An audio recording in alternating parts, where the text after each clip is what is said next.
ಬೇಕೆನ್ನ ಹೃದಯಕ್ಕೆ ರಾಮ ನಿನ್ನಷ್ಟು ನೆಮ್ಮದಿಯು ಎಲ್ಲಿಹುದು ರಾಮ ನಿನ್ನಷ್ಟು ಬೇಕೆನ್ನ ಹೃದಯಕ್ಕೆ ರಾಮ ನಿನ್ನಷ್ಟು ನೆಮ್ಮದಿಯು ಎಲ್ಲಿಹುದು ರಾಮ ಶ್ರೀ ರಾಮ ಮಂದಿರ 2ನೇ ವರ್ಷದ ಶ್ರೀ ನರೇಂದ್ರ ಮೋದಿಜಿಯವರು ಮನೆ ಮನೆಯಲ್ಲಿ ದೀಪ ಹಚ್ಚಿ ಅಂತಂದು ಘೋಷಣೆ ಮಾಡಿದ್ದು. ಇದು 2ನೇ ವರ್ಷದ ಶಾರದಾಂಬಾ ಸರ್ಕಲ್ನಲ್ಲಿ ನಾವು ದೀಪ ಆಚರಣೆ ಮಾಡ್ತಿದ್ದೀವಿ. ಎಲ್ಲ ನಮ್ಮ ಸ್ನೇಹಿತರು ಗೆಳೆಯರು ಎಲ್ಲರೂ ಸೇರಿ ಇದೊಂದು ದೀಪೋತ್ಸವ ಮಾಡ್ತಿದ್ದೀವಿ ಶಾರದಾಂಬಾ ಸರ್ಕಲ್ನಲ್ಲಿ. बोलो भारत माता की जय, जय श्री राम, जय श्री राम, जय श्री राम, जय श्री राम.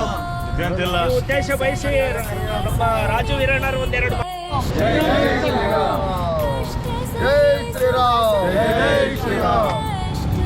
बोलो भारत माता की जय, बोलो भारत माता की जय, जय श्री राम, जय श्री राम, जय श्री राम, जय श्री राम, जय श्री राम, जय श्री राम. ಈ ಸಮಾರಂಭಕ್ಕೆ ಆಗಮಿಸಕರ್ತ ಎಲ್ಲ ನಮ್ಮ ಸ್ನೇಹಿತರಿಗೆ ಸ್ವಾಗತವನ್ನು ಬಯಸುತ್ತಾ 2ನೇ ವರ್ಷದ ರಾಮ ಮಂದಿರ ಉದ್ಘಾಟನೆಗೆ 2 ವರ್ಷಗಳದು ನಮ್ಮ ಪ್ರಧಾನಮಂತ್ರಿಯವರ ಕರೆಗೆ ಒಗ್ಗಟ್ಟು ನಾವೆಲ್ಲ ಸ್ನೇಹಿತರು ಸೇರಿ ಒಂದು ದೀಪೋತ್ಸವನ ಆಚರಿಸ್ತಾ ಇದ್ದೀವಿ.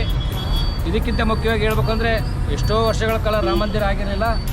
ಈ ನಮ್ಮ ಪೂರ್ವಜನದ ಪುಣ್ಯ ಅನ್ಕೋಬೇಕು. ನಾವು ಈ ಒಂದು ರಾಮ ಮಂದಿರ ಉದ್ಘಾಟನೆ ಆಗಿರೋದು ನಮ್ಮ ಕಾಲದಲ್ಲಿ ಉದ್ಘಾಟನೆ ಆಗಿರೋದು ನಮ್ಮ ಒಂದು ಪುಣ್ಯ ಅಂತ ತಿಳ್ಕೊಂಡು ನಾವು ಈ ಕಾರ್ಯಕ್ರಮ ಯಶಸ್ವಿಗೊಳಿಸಿದ ಎಲ್ಲ ನರೇಂದ್ರ ಮೋದಿ ಅಂತ ಹಿಡಿದು ಎಲ್ಲ ನಮ್ಮ ದೇಶದ ಪ್ರಮುಖರಿಗೆ ಧನ್ಯವಾದಗಳನ್ನು ತಿಳಿಸುತ್ತಾ ಪ್ರತಿ ವರ್ಷ ಹೀಗೆ ಆಚರಿಸ್ಕೊಂತ ಹೋಗ್ತೀವಿ ಅಂತೇಳಿ ಇಲ್ಲಿ ಆಗಮಿಸಕ್ಕಿಂತ ಎಲ್ಲ ನಮ್ಮ ಸ್ನೇಹಿತರಿಗೆ ಧನ್ಯವಾದ ತಿಳಿಸ್ತೀವಿ.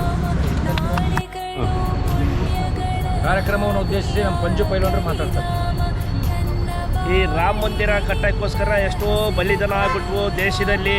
ಈ ದೇಶಕ್ಕೋಸ್ಕರನೇ ಎಷ್ಟೋ ಜನ ರಾಮ ಮಂದಿರಕ್ಕೋಸ್ಕರ ಬಲಿದಾನ ಆಗಿದ್ದಾರೆ. ರಾಮ ಮಂದಿರ ಕಟ್ಟಿದ ಮೇಲೆ ಅವ್ರು ಯಾರ್ಯಾರ ಮನೆಯಲ್ಲಿ ಬಲಿದಾನ ಆಗಿದಾರೋ ಅವ್ರ ಮನೆಯಲ್ಲಿ ಎಲ್ಲ ವಿಜಯ ಪಟಾಕಿ ಹಚ್ಚಿದ್ದಾರೆ. ಯಾಕಂದರೆ ಎಷ್ಟೋ ಗಲಾಟೆಗಳಾದವು ರಾಮ ಮಂದಿರಕ್ಕೆ.